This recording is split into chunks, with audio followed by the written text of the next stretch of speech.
Hi y'all, welcome to Mississippi State University.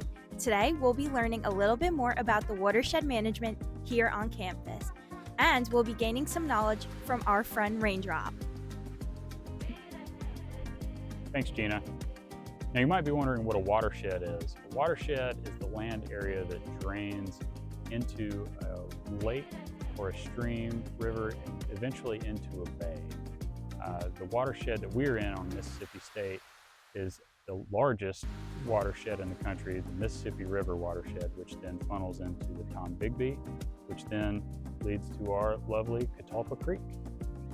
And this Catalpa Creek may not look like much or like it's anything super special, but as you'll see in some of the other ways to handle watershed management, it's actually pretty novel. Thanks, Ben. Now let's talk about some of the older watershed conventions. These are the methods to get water away from a site as fast as possible. It makes sense because we want to get water away from the site to prevent flooding. However, doing these methods of watershed management can cause worse flooding down the line versus some of the newer conventions that we'll see later in the video. Some of these older conventions are stuff that's very recognizable to you, like sewer pipes and drains that you see everywhere on campus and in town.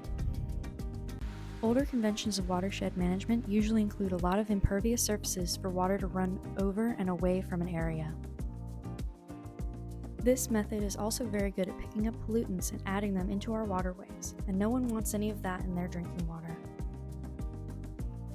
They effectively complete this task at an unnecessary 500%.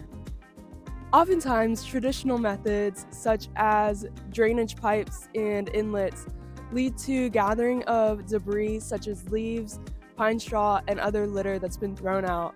This can often lead to less efficient drainage as these inlets were intended for.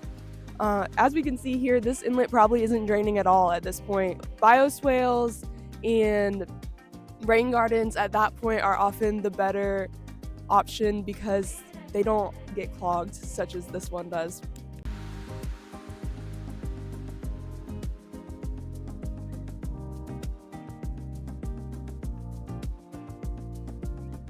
There are other methods to manage our water. Newer conventions such as rain gardens, bioswales, bioretention basins, and cisterns slow water down and allow it to be reabsorbed into the ground by plants and into our underground aquifers. Let's look at some other methods of managing our water. These bioretention planters catch rainwater exiting the gutters into a waterproof liner filled with substrate, whether that be sand, soil, and aggregate, that then catches the water and slows it down, preventing it from immediately entering the stormwater system. This allows for big fluxes in moisture over time, as well as preventing it from all entering the stormwater system at once. And it enters the stormwater system gradually through evaporation and drainage into a pipe. Clovis, do you have anything to say about watershed management? Thank you. Bioswales are essentially log-planted ditches, but they act as anything but. So when the first fall of rain happens, the first half inch, it collects pollutants. This is called the first flush. And as it runs downhill and into the bioswale, water percolates through the sand and the gravel layers as well as the topsoil to be filtered through all of the different layers and put back into the groundwater and the aquifer layer.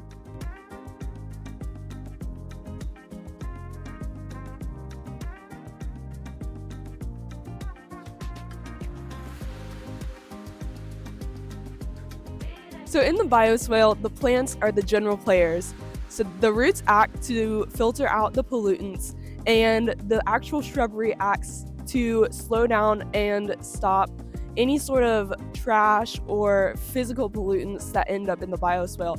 So they stop your gum wrappers, your plastic bags, and your bottles from ending up in actual drainage pipe and in the water table. Additionally, the rocks in the bioswale, as seen here, that was heavy. They slow down the water and stop soil erosion, which is a major part and a major player in watershed management. As you can see, Mississippi State has taken some efforts on watershed management around campus. Here you can see the inlaid rocks that they have taken before a drainage inlet. This is used to stop debris and slow down water, which stops soil erosion, which we talked about last time. This is very important in watershed management. The amount of topsoil erosion every day in the United States equates to the size of Rhode Island. That's a lot. Mitigating topsoil erosion is a major part of watershed management. As topsoil leaves the site, you're putting any sort of fertilizer or herbicide that was placed on the plants there before into the water system. And this can lead to algal blooms and other issues with marine life. So ensuring that the topsoil stays on site is a major part of watershed management.